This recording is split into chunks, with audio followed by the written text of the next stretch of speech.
안녕하십니까. 암호화폐 정보를 전달해 드리는 닥터 비트맨입니다. 네, 목요일도 슬슬 마무리되고 있습니다. 어떻게 오늘 하루 잘 보내셨나요? 어제는 비트코인의 가격을 기준으로 24,000달러가 무너지면서 쉽지 않은 모습을 보였었는데 자고 일어나니까 오늘 아침 24,500달러까지 상승한 모습에 깜짝 놀라신 분들이 많으시리라 생각이 듭니다. 크립토 마켓의 변동성이 현재 널뛰기를 하고 있는 상황인데 일단은 코인 마켓캡에서 메이저 탑10 코인들 먼저 한번 살펴보도록 하겠습니다. 일단은 시가총액 1위의 비트코인의 경우는 전날 대비 1.81% 상승한 24,390달러대를 나타내고 있습니다. 이외에 이더리움은 1.85% 상승한 1,665달러대를 나타내고 있으며 6위의 XRP는 1.64% 상승한 0.39달러대를 나타내고 있습니다. 비트코인의 더미넌스, 이더리움의 더미넌스 각각 살펴보게 되면 42.5%, 18.4%를 나타내고 있는데요. 그렇다면 과연 선물 투자자분들은 현재 포지션 어떻게 나누고 있는지 롱숏 비율 한번 확인해 보도록 하겠습니다. 일단은 비트코인을 보게 되면 비트코인은 롱 포지션이 58%로 우위를 점하고 있으며 이더리움의 경우는 롱 포지션이 64%, XRP의 경우는 거의 비슷한데 롱 포지션이 50%로 우위를 점하고 있습니다. 과연 미국 주식은 어떻게 좀 마무리가 됐는지 지수들 한번 확인해 보도록 하겠습니다. 일단은 다우존스 지수부터 보게 되면 전날 대비 마이너스 0.26% 하락, S&P 500도 0.16% 하락했고 나스닥 100 지수는 플러스 0.05%, 나스닥 종합지수는 플러스 0.13% 상승을 하였습니다. 달러 인덱스를 보게 되면 전날 대비 마이너스 0.11% 하락을 하였고 대한민국 원화 환율은 1297원대를 나타내고 있습니다. 네, 현재 환율이 지금 1,300원을 기준으로 왔다 갔다 움직이고 있는데요. 예, 아마 보신 분들이 많으실 것입니다. 이 대한민국의 중앙은행인 이 한국은행에서 지금 기준 금리를 3.5%로 현재 이제 동결을 했다라는 이야기가 나왔습니다. 현재 미국의 연준이 지속적으로 금리를 올릴 것이라는 분석들이 대부분이고 이 제롬 파월 연준 의장 또한 상황을 봐가면서 금리를 움직이겠다라고 이야기한 현 상황 속에 이 금리를 동결시켜 버리게 된다면 한국 증시와 환율 입장에서는 상당한 타격을 입을 수밖에 없는 것으로 보이는데요. 도대체 무슨 생각인 것일까요? 아니면 도저히 금리를 올리면 안 될 만큼 현재 대한민국의 경제 상황이 파국으로 치닫고 있다라는 뜻이 되는 것인지 참 걱정이 될 수밖에 없는 것 같습니다. 예, 최근 FOMC 회의록이 발표가 되었는데요. 내용을 한번 빠르게 보도록 하겠습니다. 이제 연준 연방공개시장위원회 FOMC 회의 의사록을 보면 지난 회의 거의 모든 연준 관계자가 금리 25bp 인상을 지지한 것으로 나타났다고 합니다. 특히 다수의 관계자가 금리 인상 속도를 낮추는 것에 대해 긍정적으로 판단한 것으로 나타났다고 하는데 다만 소수는 여전히 50bp 인상 가능성을 지지한 것으로 확인이 됐다고 합니다. 이들은 덜 제한적인 정책 기조가 최근에 인플레이션 압력을 완화하는 데 방해가 될 수 있다라고 지적을 했다고 하는데요. 추가적으로 이제 FOMC 의사록에서 크립토 마켓 관해서도 언급이 나왔습니다. 내용을 보게 되면 FOMC 의사록에 따르면 이 FOMC는 암호화폐 산업의 실패가 은행 시스템에 미치는 영향은 제한적일 것이라고 전망을 했다고 합니다. 네, 현재 크립토 마켓과 관련하여서 연준의 기조가 상당히 조심스러운 것을 넘어서 서서히 부정적으로까지 바라보는 것이 아닌가 싶은 우려가 생길 수밖에 없는 내용입니다. 그럼에도 불구하고 암호화폐 시장의 가격적인 측면은 현재까지 나쁘지는 않은 모습을 보이고 있는데 현재 매크로적인 상황이 악화되는 것으로 보이지만 이 비트코인에 대해서는 향후 가격을 긍정적으로 볼 수 있는 매우 중요한 시나리오들이 나오고 있습니다. 이 시나리오는 지금까지 비트코인과 암호화폐 마켓이 흘러온 것과는 매우 다른 양상으로 전개될 가능성이 높으며 그만큼 시장이 완전히 뒤바뀌게 될 가능성을 염두에 두고 있는데 이제 최근 바이낸스 스테이블 코인으로 알려진 BUSD의 발행사 이 팍소스가 바이낸스와의 관계를 정리했습니다. 이제 양측은 이번 SEC의 BUSD 증권성 이슈와 관련 없는 관계 정리라고 밝혔지만 뭐 그걸 믿을 사람은 많지 않죠. 이 BUSD의 경우는 시가총액 10위까지 밀리면서 점차 관심에서 멀어지고 있는데 SEC가 USDC까지 걸고 넘어지면서 사실은 SEC가 이 USDT를 치기 위하여 빌드업을 하는 것이 아니냐라는 불안감이 시장을 휘감고 있습니다. 바이낸스의 CEO 시진은 향후 각국의 화폐에 기초한 스테이블 코인이 더 많아질 것이다 라는 말을 하기도 하였는데요. 이제 어쩌면 이 달러 기반의 스테이블 코인이 세상이 세계 각국의 법정화폐로 재편될 가능성을 우리는 생각해봐야 할 때가 아닐까 싶은데요. 이제 실제로 얼마 전 이 코인베이스의 경우는 유로화 고정 스테이블 코인인 유로코인을 21일 상장하였습니다. 이 코인 거래소를 각국이 법적으로 완전히 제도권 안에 수용할 경우 각 나라에서는 결국 코인을 현금 또는 그 나라의 법정화폐에 기반한 스테이블 코인으로 구입해야 할 것인데 결국 코인을 현금 또는 그 나라의 화폐에 기반한 법정화폐에 기반한 스테이블 코인으로 구입해야 할 것입니다.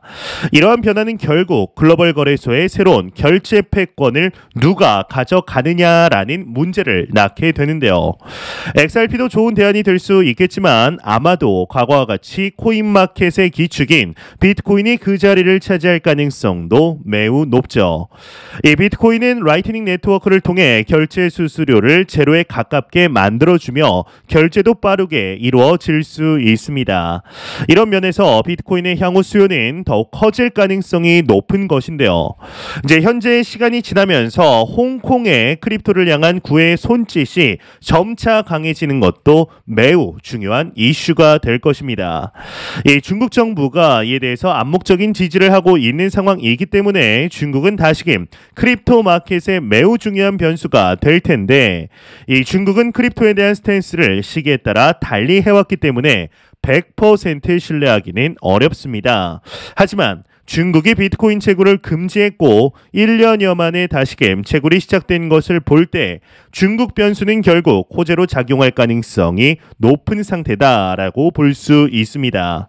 특히나 중국의 대규모 자금들이 어떤 코인을 가장 많이 보유하고 싶어 할지를 생각해 봐야 하는데요. 그것이 과연 중국산 코인들일까요? 개인적으로는 아니다라고 생각합니다. 이 잡코인이 아닌 비트코인으로 대규모 자금이 유입되는 것은 자명한 사실이죠. 이제 여기에 더해 비트코인 NFT 역시 중요한 이슈가 되리라 생각합니다. 이제 지금은 뭐 크게 다루어지지 않고 있는데 이 비트코인의 템루트 업그레이드 이후 그 파급력이 제대로 보여지지 않고 있습니다. 이제 이런 상황에서 비트코인 NFT는 매우 중요한 이슈가 될 것이라 보고 있는데요. 이더리움의 NFT 인프라와는 아직 비교가 되지 않고 블록당 담을 수 있는 용량의 한계가 매우 분명하게 존재하지만 이 라이트닝 네트워크와 같이 외부 서비스와의 네트워킹을 통해 충분히 극복 가능한 상황이 되었습니다.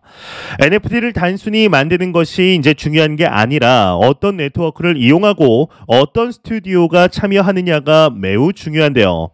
그러한 점에서 비트코인 NFT는 다음 반감기는 이제 2024년과 다음 코인 불장으로 예견되는 2025년에 매우 중요한 이슈가 될 것으로 보입니다.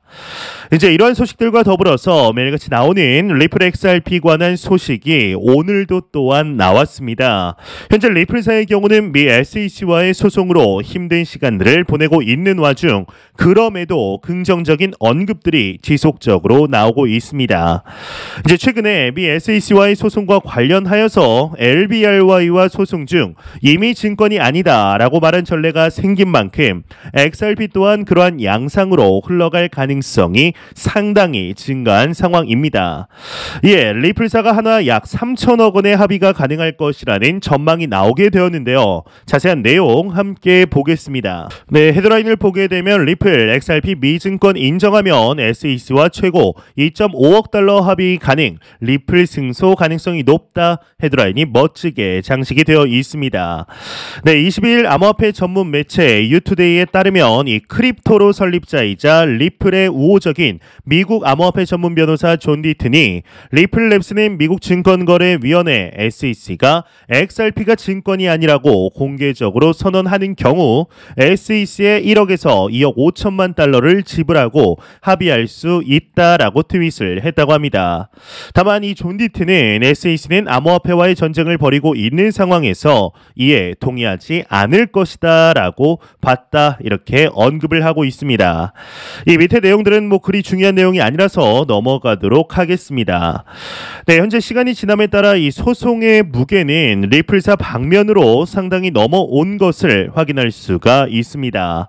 SEC가 최근에 보여주는 움직임은 어떻게든 암호화폐 시장은 이 미등록 증권이라는 카테고리로 포함시켜서 관할권을 본인들에게 가져오려는 모습을 보여주고 있는데요. 그렇지만 이에 대한 반발도 계속해서 증가하고 있는 상황이죠. SEC는 객관적인 논리 없이 그저 무조건 암호화폐는 증권이다, 스테이킹도 증권이다, 스테이블 코인도 증권이다 라는 이야기를 하면서 한 놈만 걸려라 라는 식의 규제를 무분별하게 진행하고 있습니다.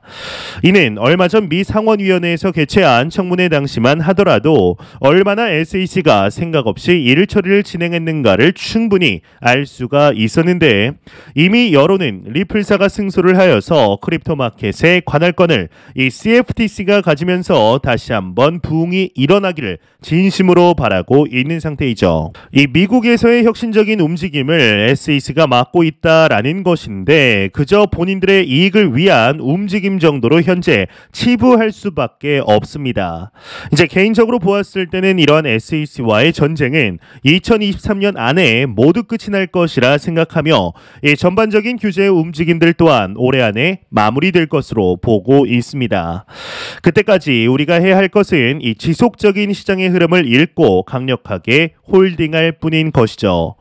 과연 앞으로 이 시장이 어떻게 흘러 들어가게 될 것인지 이제 우리는 충분히 기대해 볼 만하지 않을까, 그러한 시기에 온 것이라 생각이 듭니다. 안 보고 가면 섭섭하겠죠. 마지막 크립토 공포 탐욕 지수입니다. 이제 전날 대비 3포인트 하락한 56포인트를 기록하면서 여전히 탐욕 단계를 유지하고 있습니다.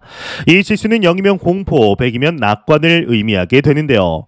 이제 어제 오늘 보여준 높은 변동성에도 전혀 투자자들의 심리가 흔들리지 않는다라는 것을 확인할 수가 있습니다. 그만큼 현재 매수세가 강화되는 것을 보여주는 것일 텐데, 이 비트코인이 25,000달러를 강력한 저항선으로 맞으면서 2월이 끝나고 3월로 넘어갈 경우 다시 하락 추세에 접어들 것이라는 불안한 전망들도 나오고 있습니다. 이 연준이 금리를 계획대로 올리면서 미국 기준금리가 5%대 중반에 이를 것이라는 예측도 다시금 힘을 얻고 있는데요. 하지만 이러한 두려움과는 다르게 얼마 전 2021년만 해도 작두를 탔다던 애널리스트 이 플랜비의 경우는 비트코인을 25,000달러 아래에서 매수할 수 있는 마지막 기회다라는 트위터를 올리면서 투자자들의 기대감이 다시 한번 올라가고 있는 모습입니다. 이 비트코인은 실제로 1월 들어서 상승세로 돌아섰고 2월에도 어찌 되었건 25,000달러를 넘어서는 모습을 보이기까지 하였죠. 현재 국내 코인 마켓의 경우는 분명한 역프리미엄 장세를 보이고 있습니다. 상대적으로 글로벌 마켓에서의 코인 거래가 더욱 활발하게 이루어지고 있다라는 뜻인데, 그도 그럴 것이 주요 이슈가 해외에서 나오고 있는 상황이죠. 이 국내의 경우 좋은 소식보다는 규제에 관련된 소식이 더욱 많은 것이 사실입니다. 하지만 현재 상황만 놓고 코인의 미래가 나쁘다고 보기는 어렵습니다. 오히려 국내보다 해외에서 더욱 큰 관심을 보인다라는 뜻은 결국 국내에서도 천천히 다시 코인으로 자금이 몰릴 수 있다라는 뜻이기 때문이죠. 실제로 2021년의 상승은 기존 고인물이 아니라 신규로 몰린 투자자들 덕분이 컸었는데요. 이제 방금 보셨다시피 이 코인 투자자들의 공포 탐욕 지수 또한 이 탐욕 상태로 완전히 돌아선 것을 확인할 수가 있습니다. 불과 2022년 12월까지만 하더라도 시장의 심리는 공포를 나타냈었기 때문에 투자 심리가 확연하게 개선된 것을 확인할 수가 있는데, 지금의 상황을 제대로 이해하기 위해서는 2018년의 하락을 떠올릴 필요가 있습니다. 2018년 당시 모든 코인이 1월부터 폭락하면서 하락하면서 공포의 크립토 윈터가 찾아왔었죠. 이 상승했던 코인들이 하락하면서 상승 직전의 가격 또는 그 이하로 하락을 하였습니다. 그때의 공포는 경험해보지 않은 사람은 정말 알 수가 없는 정도인데, 그런데 지난 2022년의 하락은 조금 달랐습니다. 이 하락해서 상승 직전 수준까지 하락하지는 않았었죠. 이 가격이 상승 전 상황으로 돌아가지 않았다라는 말은 코인에 어느 정도 펀더멘탈이라는 것이 생겼다는 것을 의미합니다. 이제 적어도 이번 2월까지의 가격 흐름을 볼 때 비트코인이 더 빠져서 1만 불 아래로 하락한다는 시나리오는 지나치게 극단적이고 비관적이죠.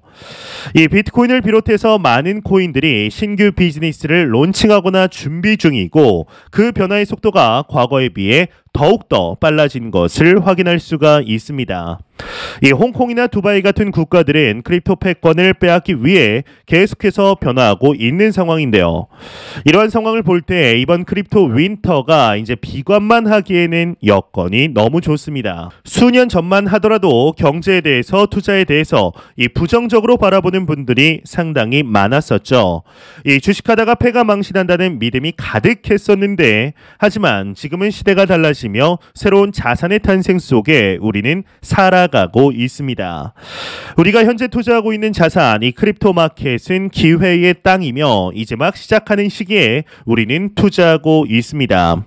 단순히 하루하루의 변동성에 흔들리지 마시고 단기적인 시각이 아닌 장기적인 시각으로, 또한 오랜 시간 동안 함께할 수 있는 여유 자금을 통하여 투자를 진행하시길 진심으로 바라 보겠습니다. 제가 준비해온 소식은 여기까지입니다. 영상이 도움이 되셨다면 구독과 좋아요 그리고 광고 한 편만 처음부터 끝까지 시청 부탁드립니다. 이 채널은 오직 광고 수익으로 운영이 되게 됩니다. 항상 영상 시청해 주시는 시청자분들, 구독자분들 너무나 감사드립니다. 오늘 남은 시간 잘 마무리하시길 바라면서 저는 더욱 도움이 되는 영상으로 찾아뵙도록 하겠습니다. 지금까지 닥터 비트맨이었습니다. 감사합니다.